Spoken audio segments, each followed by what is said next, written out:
Olá, meu nome é Karen. Sejam bem-vindos ao Seminário de Introdução ao Estudo da História.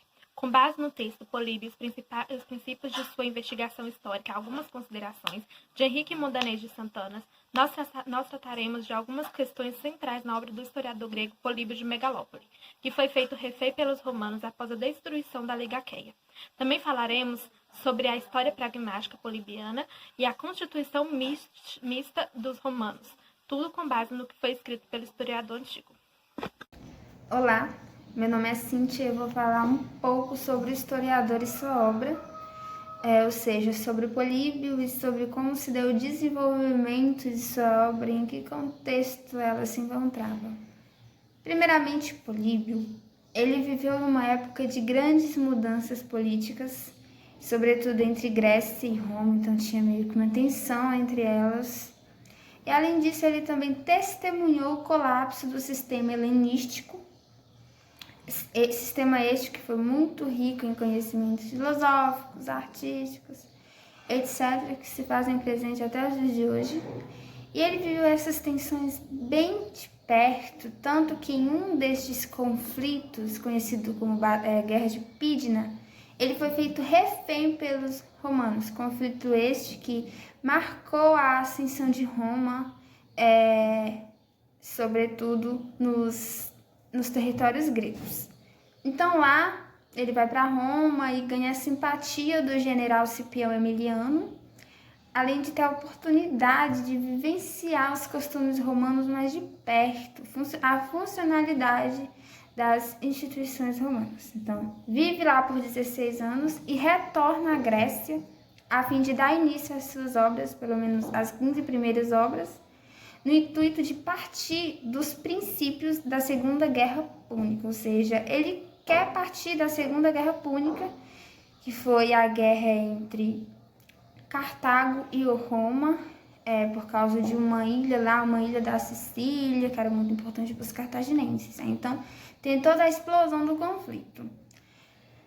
Daí, ele quer partir disso para começar suas obras, porque esse conflito ele ocorre na mesma época de mais dois conflitos, que foram os conflitos da Liga Grega e de Antíoco e Ptolomeu. Por causa da sua simultaneidade, aqueles conflitos que estavam todos desconectados entre si, meio que se conectam, formando um todo orgânico, segundo ele. Por isso, ele queria partir deste conflito, por causa da simultaneidade que eles tinham e por causa que é nessa época que se marca a história pragmática. Porém, ele não começa deles. Antes dele partir para a obra em si, ele faz uma introdução em 2 livros, como Tucídides, sobre acontecimentos antes da Segunda Guerra, ou seja, ele vai partir dos princípios da Primeira Guerra Púnica, que foi o estopim para a Segunda. Então, logo que veio a primeira Guerra Púnica, surgiu a Segunda.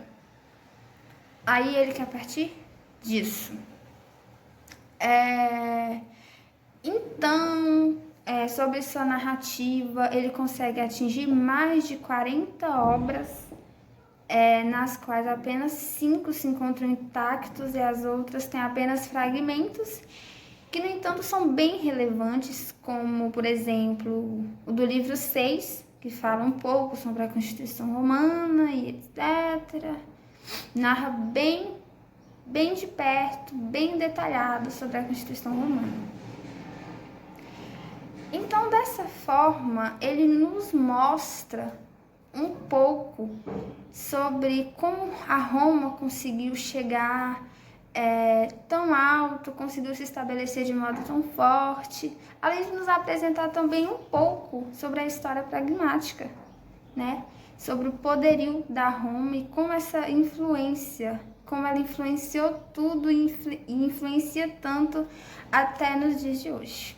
Além dessas obras, além da apresentação da história pragmática, ele também escreveu biografias, monografias e também continuou o Mundo Mediterrâneo, escrito por Timeu, que fazia a marcação dos anos pelas Olimpíadas.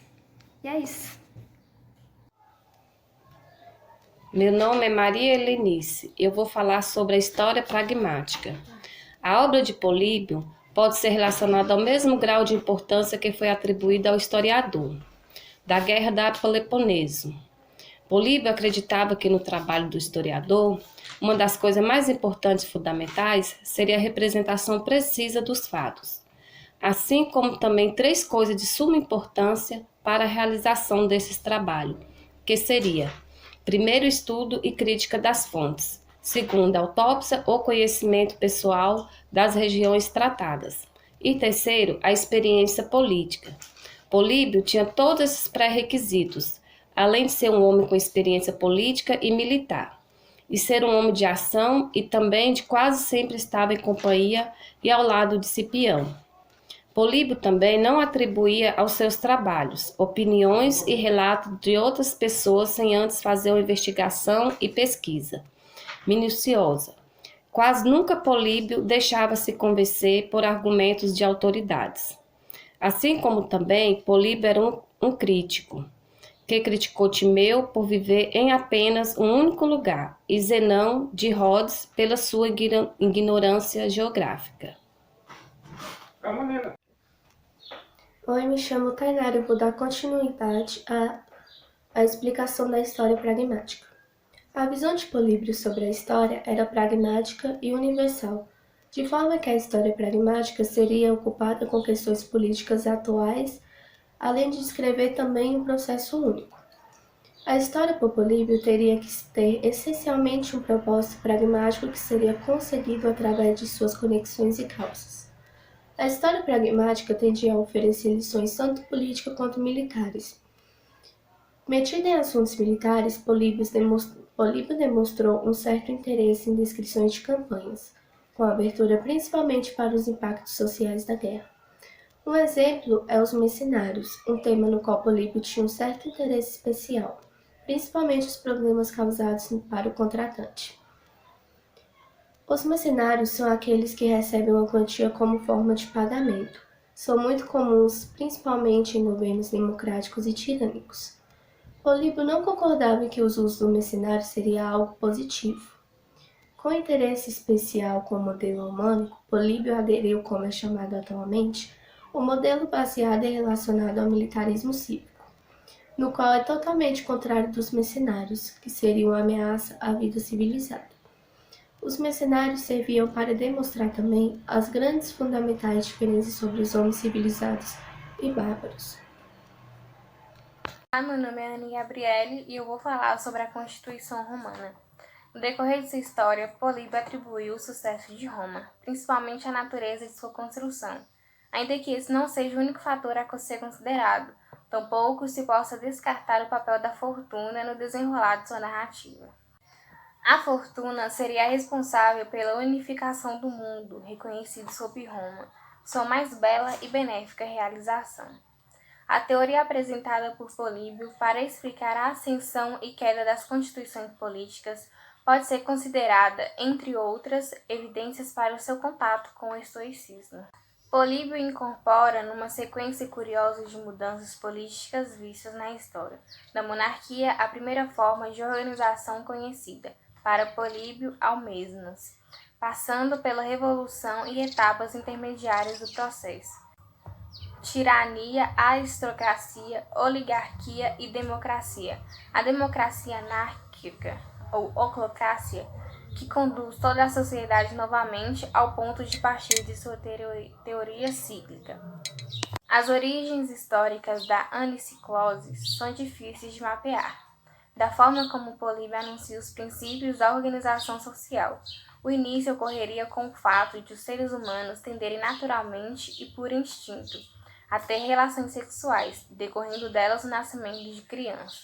Ao chegarem à idade adulta, os filhos não demonstrariam gratidão por seus pais, do contrário, os maltratariam de tal forma que os vizinhos, partilhando esse sentimento de seu vizinho maltratado e imaginando-se numa situação análoga, veriam nascer o sentimento e a noção do dever, princípio e finalidade da justiça.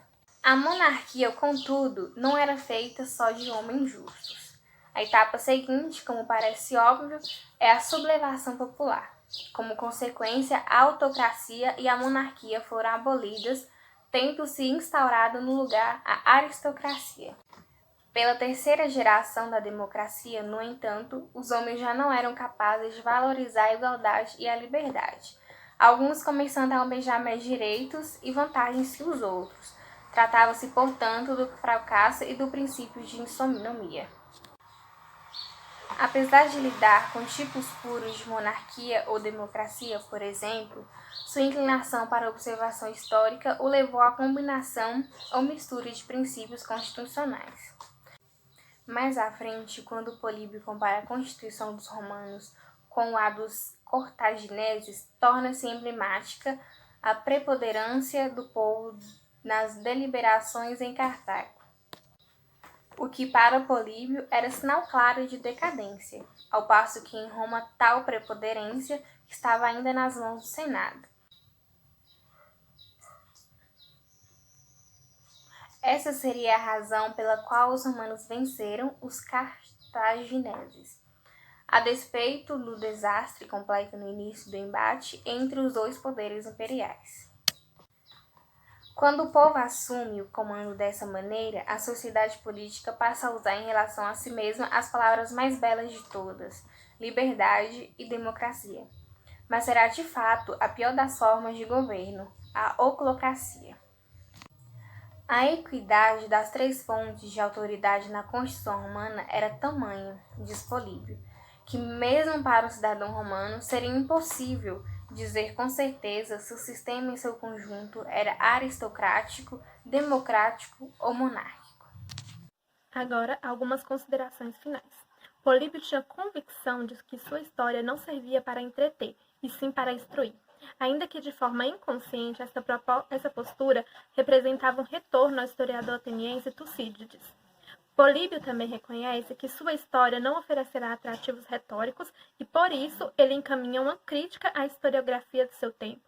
Ele parecia não gostar do que lia. Por exemplo, contra Timeu, ele dirigiu palavras duras sobre a invenção de sentenças retiradas puramente de sua imaginação. Por isso, Políbio disse que deviam ser levantadas sérias dúvidas a respeito de Timeu, já que ele fazia parte do grupo de homens cegos, mesmo com os olhos abertos. Por fim, cabe dizer que a sistematização das críticas feitas por Políbio permitiu a divisão da parte da historiografia helenística em 1. Historiografia retórica e 2. Historiografia trágica. Talvez Políbio seja o terceiro historiador antigo mais importante depois de Heródoto e Tucídides. Ele se tornou fundamental no trabalho do historiador, a despeito do estado fragmentado de sua obra, por ser o único relato contínuo do seu tempo que chegou até nós, por apresentar uma visão histórica universal, além da variedade de suas reflexões teórico-metódicas. Ele influenciou Montesquieu, mas sua importância não é limitada ao século XVIII. Ainda hoje, quando pensamos em escrever história, em particular a história republicana e sua relação com o mundo helenístico, Políbio mostra uma fonte muito indispensável.